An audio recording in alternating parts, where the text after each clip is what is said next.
تو سورہ اسراء میں اللہ تبارک و تعالیٰ 5 حقوق کو بیان فرماتا ہے.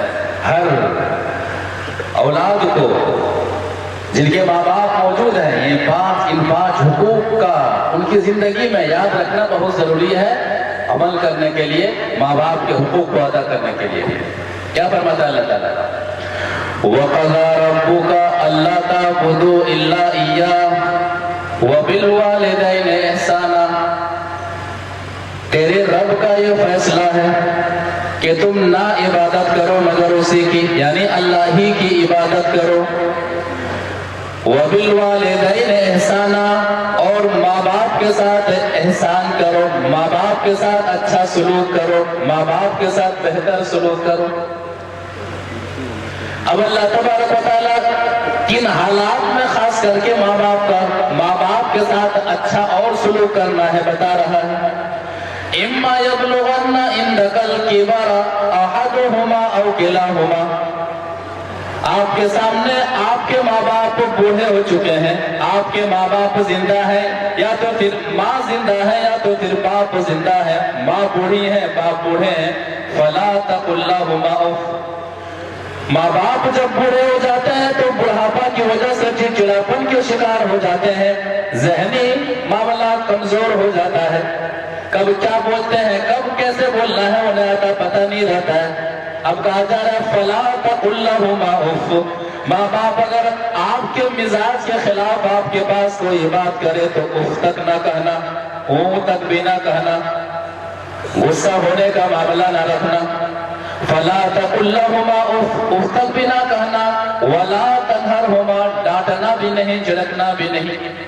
وقل لہما قولا کریما، اور ماں باپ کے سامنے ادب و احترام کے ساتھ پیش آنا، عاجزی سے پیش آنا. ماں باپ سے بات کرنے کا انداز یہ ہونا چاہیے کہ جیسا کہ ایک غلام آقا کے سامنے بات کرتا ہے، آقا کی باتوں میں باتیں ملاتا ہے، وہی معاملہ تمہارے ساتھ ہونا چاہیے. وَاخْفِضْ لَهُمَا جَنَاحَ الذُّلِّ مِنَ الرَّحْمَةِ. ماں باپ کے سامنے رحمت کے بازو کو پست کر دینا، یعنی ماں باپ ایسا نہ ہو کہ آپ سے بات کرنے میں ڈرے کہ پتہ نہیں اگر میں بولوں گا تو کہیں میرا بیٹا مجھ سے ناراض نہ ہو جائے. کتنے معاشرے و سماج کے اندر ایسی ماں ہیں جب ان سے کہا جاتا ہے تو یہ کہتی ہیں کہ مجھے اپنے بیٹے سے بات کرنے میں ڈر لگتا ہے، مجھے اپنے بیٹے کے مزاج سے ڈر لگتا ہے. کتنے ایسے باپ ہیں جو بہت ساری خواہشات کو لیے ہوئے ہیں لیکن دبا کر کے رکھتے ہیں ماں اس بات پر کہ مجھے اپنی اولاد سے بات کرنے میں ڈر لگتا ہے، میری اولاد میری سنتی نہیں ہے، میری اولاد میری مانتی نہیں ہے، میں سناؤں تو کس کو سناؤں، میں جاؤں تو کہاں جاؤں. وَاخْفِضْ لَهُمَا جَنَاحَ الذُّلِّ مِنَ الرَّحْمَةِ وَقُلْ رَبِّ ارْحَمْهُمَا كَمَا رَبَّيَانِي صَغِيرًا. یہ تمام عملی کام کرنے کے ساتھ ساتھ دعا بھی کرتے رہنا کہ رب ارحمہما کما ربیانی صغیرا. پروردگارا میرے ماں باپ پر تو اسی طرح سے رحم و کرم کا معاملہ فرمانا جب میں چھوٹا تھا اس وقت جس طرح سے میرے ماں باپ نے مجھ پر رحم و کرم کا معاملہ فرمایا تھا. بچپن میں کیا ہے، بچپن میں بچہ کھا نہیں پاتا ہے، بچے کے اندر کھانے کی طاقت نہیں رہتی ہے، ماں باپ انہیں ہر طرح سے کھلانے کی کوشش کرتے ہیں. بچہ چل نہیں پاتا ہے، بچہ ایک چیز کو سمجھنے کے لیے بار بار بولتا ہے، بچہ لاکھ پریشان کرتا ہے لیکن ماں باپ انہیں سینے سے لگا لیتے ہیں، ماں باپ انہیں گلے سے لگا دیتے ہیں. قرآن کہتا ہے کہ لوگوں جب تم کسی لائق نہیں تھے، عاجز تھے، کچھ کر نہیں کر سکتے تھے، اس وقت تمہارے ماں باپ نے تمہیں سنبھالا ہے. آج تم سب کچھ کر سکتے ہو، تمہارے ماں باپ کچھ نہیں کر سکتے ہیں. احسان کا بدلہ یہ ہے کہ آج تم اپنے بوڑھے ماں باپ کو تم خود سنبھالو. یہ 5 حقوق ہمیشہ یاد رکھنا چاہیے. رب کے بندوں کے ساتھ جو رشتے مضبوط ہیں ان میں سے ماں باپ کے حقوق سب سے اہم ہے، ماں باپ کے حقوق سب سے زیادہ ہے. چلیے اور آگے بڑھتے ہیں اختصار کے ساتھ. اولاد کے حقوق پر بھی خاص خیال ہے. ماں باپ اولاد کو یہی سترے بے محال چھوڑ دیتے ہیں، تعلیم کا خیال نہیں رکھتے ہیں، دینی تعلیم کا خیال نہیں رکھتے. نہیں، ایسا نہیں ہونا چاہیے. شریعت کا مطالعہ کریں گے. انبیاء کرام اولاد کے تعلق سے فکر مند رہا کرتے تھے، دعائیں بھی مانگا کرتے تھے، دین پر چلنے کے تعلق سے حکم بھی دیا کرتے تھے، وصیت بھی کیا کرتے تھے. ہمارے اندر بھی ہونا چاہیے. اگر ماں باپ نے اولاد کے حقوق کا خیال نہیں رکھا تو پھر قیامت کے لیے پکڑے جائیں گے, قیامت کے لیے پوچھے جائیں گے. لہذا آج کے پرفتن دور میں جہاں پر قدم قدم برائیوں نے ڈیرا ڈال رکھا ہے, جہاں پر ہم نے اپنے نابالغ بچے اور بچیوں کو یہ موبائل تھما دیا ہے, گھر میں بیٹھے بیٹھے جہاں پر برائیاں کر رہے ہیں, جہاں پر گندی فلمیں دیکھتے ہیں, جہاں پر فحش گانے سنتے ہیں, جہاں پر وہ بھاگنے کی گھر کے اندر بیٹھ کر کے باہر بھاگنے کی پلاننگ کرتے ہیں, ایسے ماحول میں ماں باپ کو اولاد کی دینی تربیت پر خاص دھیان دینے کی ضرورت ہے. ورنہ یاد رکھیے گا, اگر آپ نے اپنی اولاد کی تربیت شریعت کے مطابق نہ کی, آپ نے اپنے اولاد کو دین نہیں دیا, آپ نے اپنے اولاد کو نبی صلی اللہ علیہ وسلم کا طریقہ نہیں دیا, آپ نے اپنی اولاد کے دلوں میں قرآن کی محبت پیدا نہ کی, کل قیامت کے روز آپ پوچھے جائیں گے, آپ سوال کیے جائیں گے. ہر شخص مسئول ہے اور ہر شخص سے قیامت کے دن پوچھا جائے گا. شریعت کیا کہتی ہے؟ شریعت یہ کہتی ہے کہ اولاد پر شریعت لاگو کرنے کے لیے مارنے کی ضرورت پڑے تو مارو. حدیث کس طرح سے ہے؟ وعن عمرو بن شعيب عن أبيه عن جده أن رسول الله صلى الله عليه وسلم قال مروا أولادكم بالصلاة وهم أبناء 7 سنين واضربوهم عليها وهم أبناء 10 سنين وفرقوا بينهم في المضاجع. رواه ابو داؤد في كتاب الصلاة. ابو داؤد شریف کے اندر یہ حدیث موجود ہے. راوی حدیث حضرت عبداللہ بن عمرو بن عاص رضی اللہ تعالیٰ عنہما, وہ فرماتے ہیں کہ نبی صلی اللہ علیہ وسلم نے فرمایا مروا اولادکم بالصلاة. گارجین حضرات کے لیے حدیث ہے, حدیث لے کر کے جائیں. جن کے بچے ہیں, جن کے ذمہ تربیت ہے, نبی صلی اللہ علیہ وسلم فرماتے ہیں کہ اپنی اولاد کو نماز کا حکم دو جب وہ 7 سال کے ہو جائے. کہا کرے صاحب, ہم 60 سال کے ہیں اور بے نمازی ہیں, تو 7 سال کے بچوں کو کیا نماز کا حکم دے؟ ہمیں توحید پتہ نہیں ہے, جہاں چاہے سر جھکا دیتے ہیں, جو دھاگا ملے پہن لیتے ہیں, جہاں سے چاہے ہر آستانے کی چیزوں کو کھا لیتے ہیں. ہمارے پاس توحید نہیں, اپنے اولاد کو کیا توحید سکھائیں گے؟ یہ بہت ہی بڑا المیہ ہمارے مسلم سماج کے اندر ہے کہ ماں بے نمازی ہے, باپ بے نمازی ہے, اور پھر جب ان کے بچے بگڑ جائیں گے کہتے ہیں کہ حضرات دم کر دیجئے, میرا بچہ بگڑ گیا. یہ اخلاق, یہ دینی تعلیم کوئی روح افزا شربت نہیں ہے کہ حضرت دم کر کے دے دیں گے, پلا دیں گے, آپ کا بچہ بالکل حاجی اور نمازی بن جائے گا. تربیت یہ استدراج چاہتی ہے. 7 سال کا ہونا ہے, آپ کے بچے کو پتا ہونا چاہیے, آپ کے بچے کو وضو کا طریقہ پتا ہونا چاہیے, آپ کے بچے کو مسجد کی اہمیت پتا ہونی چاہیے, آپ کے بچے کو نماز پڑھنے کا طریقہ معلوم ہونا چاہیے, آپ کے بچے کو سورہ فاتحہ یاد ہونی چاہیے, آپ کے بچوں کو قرآن کی سورتیں یاد ہونی چاہیے, آپ کے بچوں کو تشہد کی دعائیں یاد ہونی چاہیے, آپ کے بچوں کو رکوع اور سجدے کی دعائیں یاد ہونی چاہیے. تب نے کہا گیا ہے 7 سال کا ہو جائے تو نماز کو حکم دو, نماز کے سارے طریقے سکھا دو, ساری دعائیں یاد کروا دو. کہاں ہے ماں اور بہنیں؟ کچن میں ہے, سامنے موبائل ہے, کیا دیکھ رہے ہیں؟ سیریل دیکھ رہی ہیں, سیریل, شارٹ ویڈیو, خود ہنس رہی ہے, خود اکیلے ہیں, بس آپ لگتا ہے کہ پاگل ہو گئی ہے, اکیلے ہنستی ہیں. کیا ہوا بھائی؟ ارے سیریل دیکھ رہے تھے, ارے شارٹ ویڈیو دیکھ رہے تھے, بڑا مزہ, کامیڈی, بڑا زبردست کامیڈی کرتا ہے. ہماری ماؤں کا یہ حال ہے. لہذا ہماری ماؤں اور بہنوں کو تربیت کے تعلق سے سیرت عائشہ پڑھنے کی ضرورت ہے, سیرت فاطمہ پڑھنے کی ضرورت ہے, سیرت خدیجہ پڑھنے کی ضرورت ہے. لہذا اگر ہماری مائیں اور بہنیں چاہیں, اور اگر ہماری مائیں اور بہنیں چاہتی ہیں کہ اس دور کے اندر بھی صلاح الدین ایوب جیسی شخصیت پیدا ہو, محمد بن قاسم جیسی شخصیت پیدا ہو, انہیں ماؤں جیسا کردار ادا کرنا ہوگا. ان کی زندگی میں تربیت کا معاملہ, دینی معاملہ ہونا بہت ضروری ہے. جب بچے 7 سال کے ہو جائیں, نماز کا حکم دو. 10 سال ہو گیا ہے, نماز نہیں پڑھ رہا, مارو. مارتے ہیں کیوں؟ ٹیوشن نہیں جا رہا ہے, صحیح سے ہوم ورک نہیں بناتا ہے, مارکس کتنا کم آیا ہوا ہے, 5 گھنٹہ 6 گھنٹہ دنیاوی تعلیم میں دیتا ہے, پھر کہتے ہیں میرا بچہ بگڑ گیا. نہیں, مارو. اگر آپ کا بچہ فجر میں نہیں اٹھتا ہے, آپ انہیں ماریے. شریعت یہ کہتی ہے ادب سکھانے کے لیے, دین سکھانے کے لیے انہیں ماریے. یہ نبی صلی اللہ علیہ وسلم کا حکم ہے. اسی طرح سے دعائیں انبیاء ہیں، اولاد کے تعلق سے فکر مند رہیے، آپ بھی اللہ تبارک و تعالیٰ سے رشتے کو مضبوط رکھیے اور اپنی اولاد سے رشتوں کو مضبوط رکھنے کے لیے اولاد کے تعلق سے دعا کیجیے۔ سورہ صافات آیت نمبر 100 دیکھیے، سورہ ابراہیم آیت نمبر 40 دیکھیے، ابراہیم علیہ السلام کیا دعا کرتے ہیں؟ رب ہب لی من الصالحین، اے اللہ مجھے صالح اولاد عطا فرما، مجھے نیک اولاد عطا فرما۔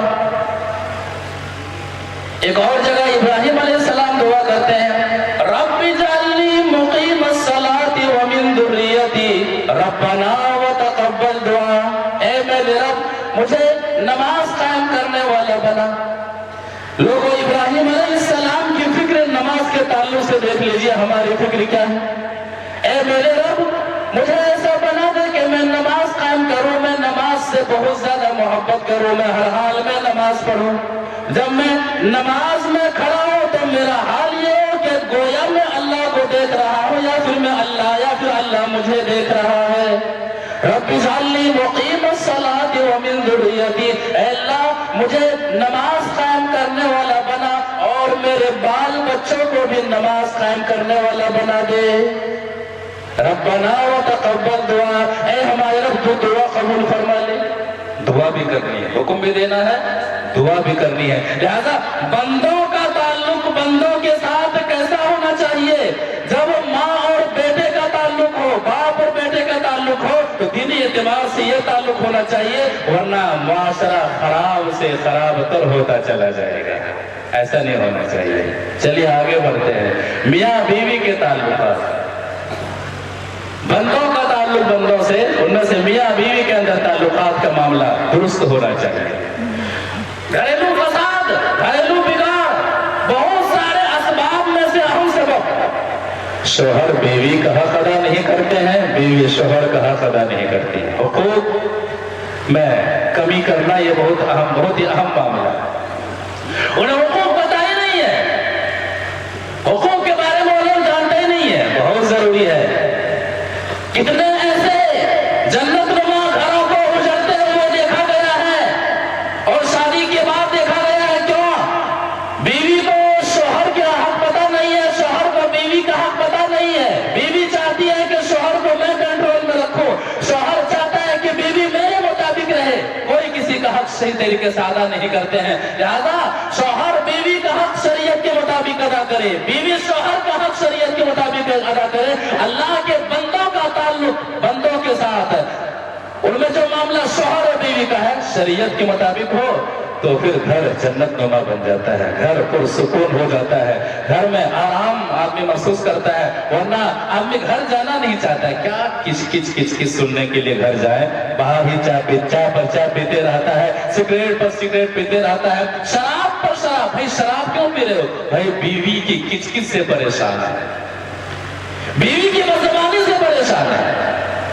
بہت سارے مسائل ہوتے ہیں، بہت سارے وجوہات ہوتے ہیں، دین کی بنیاد پر نکاح نہیں کیا جاتا ہے، ایک بندے کا تعلق دوسرے کے ساتھ دین کی بنیاد پر نہیں جوڑا جاتا ہے تو بہت سارے مسائل پیدا ہوتے ہیں۔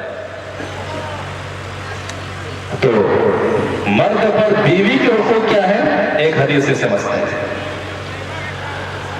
وعن حکیم ابن معاویہ القشیری عن ابیہ قلت یا رسول اللہ ما حق زوجت احدنا علیہ قال ان تطعمها اذا طعمت وتكسوها اذا اكتسيت او اكتسبت ولا تضرب الوجه ولا تقبح ولا تهجر الا في البيت رواه ابو داؤد في کتاب النکاح۔ ابو داؤد شریف کے اندر یہ حدیث موجود ہے۔ راوی حدیث ہوتے حکیم بن معاویہ القشیری ہو، اپنے والد محترم سے روایت کرتے ہیں، کہتے ہیں کہ میں نے نبی صلی اللہ علیہ وسلم سے پوچھا، سوال کیا، اے نبی صلی اللہ علیہ وسلم ما حق زوجت احدنا علیہ، بیوی کا حق شوہر پر کیا ہے؟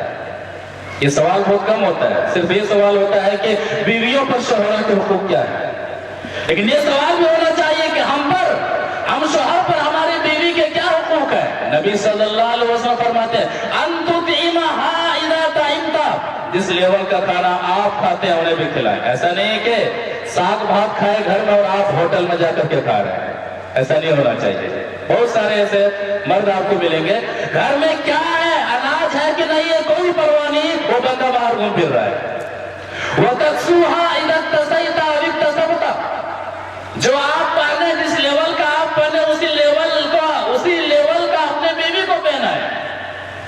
ولا تضرب الوجہ، چہرے پر نہ مارے۔ انبن کا معاملہ ہو تو اسلام انہیں طریقہ بتاتا ہے، مارنے سے پہلے سمجھایا جائے، طرفین کو جمع کیا جائے تاکہ یہ دو بندوں کے درمیان جو رشتہ ہے اس کے اندر کھٹاس پیدا نہ ہو، یہ رشتہ ٹوٹے نہیں، یہ رشتہ جمع رہے۔ طرفین کے لوگوں کو بلایا جائے، انہیں سمجھایا جائے، بستر سے الگ کیا جائے۔ یہ سارے اصول ہیں، یہ ساری ترتیب ہے۔ ولا تضرب الوجہ، اگر مارنے کی نوبت آ جائے چہرے پر نہیں مارنا۔ ولا تقبح، انہیں گالی گلوچ نہ کرنا، تمہاری اماں ایسی ہے، تمہاری بہن ایسی ہے، تمہارے بھائی ایسے ہیں، تمہارا خاندان ایسا ہے، تو ایسی ہے، غلط بات ہے، غلط بات ہے۔ ولا تہجر الا فی البیت، گھر میں ہی رکھنا ہے، لات مار مار کر کے گھر سے باہر نکال دیا جائے کہ ہٹو یہاں سے، نکلو یہاں سے، نہیں، جب تک وہ بیوی ہے، وہ آپ کی بیوی ہے، لہذا خوشی کے عالم میں بھی حق ادا کرنا ہے، انبن کے عالم میں بھی حقوق ہیں کہ انہیں گھر سے نہ نکالا جائے۔ معاملہ ان کے ساتھ ہو تو اپنے سسرال والوں کو برا بھلا نہ کہا جائے، یہ حقوق ہے، اور بہت سارے حقوق ہو سکتے ہیں۔ بیوی پر شوہر کے حقوق کیا ہیں؟ ایک حدیث سے سمجھتے ہیں۔ وعن معاذ بن جبل رضی اللہ تعالیٰ عنہ قال قال رسول اللہ صلی اللہ علیہ وسلم لو امرت احدا ان يسجد لاحد لامرت المرأة ان تسجد لزوجها من عظم حقه عليها فلا تجد امرأة حلاوة الايمان حتى تؤدي حق زوجها ولو سألها نفسها